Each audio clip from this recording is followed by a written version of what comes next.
Mr. Lipson, I want to follow up on your point in your testimony.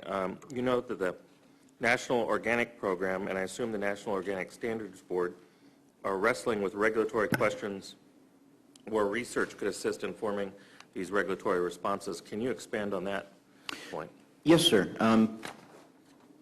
One example is the effort right now to develop regulations for pasture requirements for organic dairy animals.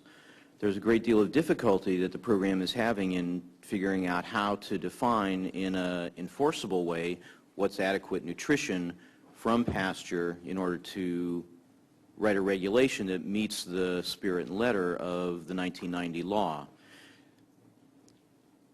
In order to do that, they're relying primarily on anecdotal information from the producers, who have a very sophisticated idea of how those requirements can be met.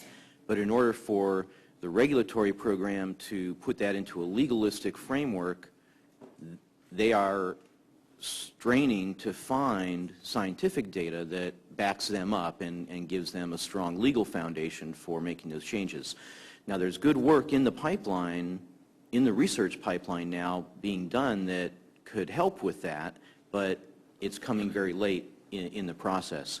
There are other issues such as production of organic seed in order to meet a full enforcement of the organic seed requirement.